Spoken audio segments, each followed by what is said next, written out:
We are facing a global health crisis, unlike any in 75-year history of the United Nations. To unleash the full power of the federal government in this effort today, I am officially declaring a national emergency.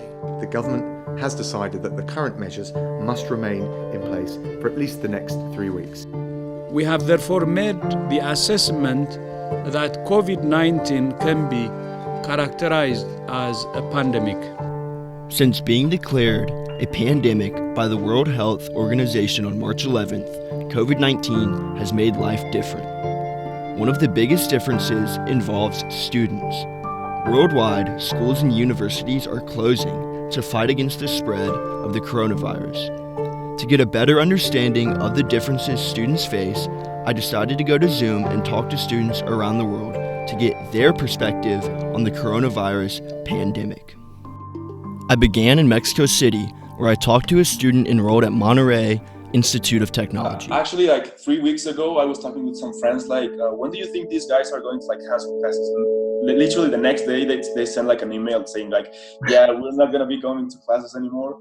They actually gave like a 1 week period where they were training the teachers, the professors in Zoom. From Mexico City, I moved to Madrid and talked to a student at the Universidad Pontificia Comillas. The government said that we couldn't go to universities and so we should do it online. From Madrid, I moved to Prague, where I talked to a student who is currently enrolled in an American university. A week or two before they announced like they were having these like quarantine mandates, that the university started like adding our classes on like Microsoft Teams and Zoom. As universities and workplaces move online, this poses new challenges for students. To get a better understanding of these challenges, I talked to two students from London. I feel like life lacks meaning, like a little bit. Like you wake up, there's nothing to do, you have no objective for the day kind of thing. A lot of the money for the university comes from like the exchange students, and since a lot of them are not going to be able to come next fall, they had no choice but to raise tuition, which is ridiculous. Yiji was studying abroad at Georgia State as this all unfolded. She had to leave the States and go back to Seoul, South Korea.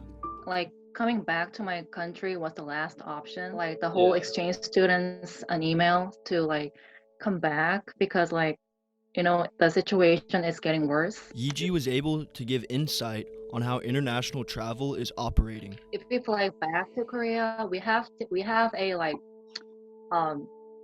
testing zone or something at the airport. Okay. So we have to like test our temperature. If we have a like over like 38 or something, then we have to go to a special place to get tested. And like we checked some like a document related to the symptoms at the airplane. To get a better idea on how different global governments are reacting, I talked to a student who currently lives in Brazil. Dealing in depend the areas from Brazil. In my city is good. In outros estados não está tão bom, sabe? Os governantes aqui do Brasil estão muito divididos, sabe? E aqui é uma confusão. Acaba que o presidente fala e o prefeito faz outra, o senador faz outra. E acaba que fica um pouco complicado. Recentemente, nosso presidente, que particularmente eu não gosto, ele é até aliado do Trump, eu não gostei do que ele falou, que ele estava querendo voltar às ativas que a economia estava baixa, sabe? E eu não concordo com isso, porque a gente está num momento de calamidade, que a gente tem que ficar em casa mesmo. Assim, estão lidando bem, e tá ok.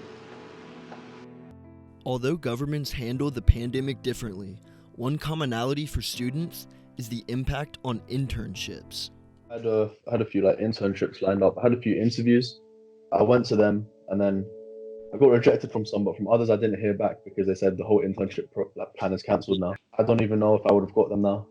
So I know a lot of my friends, you know, they had internships that are required to complete the degree, and they couldn't complete them because of this virus. So I don't know if they're gonna have to repeat another year or something. Temporarily waived all interest on federally held student loans. They'll be very happy to hear that.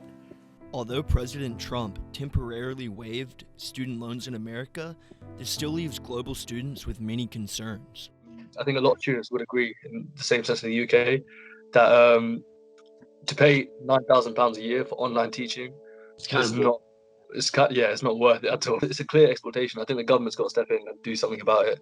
Either ease out like the cost of universities and stuff, or fund the universities in order for us to have to pay less. Because I think us to incur that sort of debt later on and still not get like the same level of education, the same level of engagement with our lecturers and professors and stuff, I don't think it's worth. I don't know when I'll be able to visit my girlfriend. I don't know if Ford is gonna offer me like a grad job.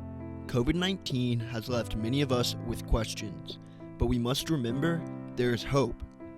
Countries around the world have begun to show a decline in the spread of the virus, and doctors are working day and night to find a vaccine to control COVID-19.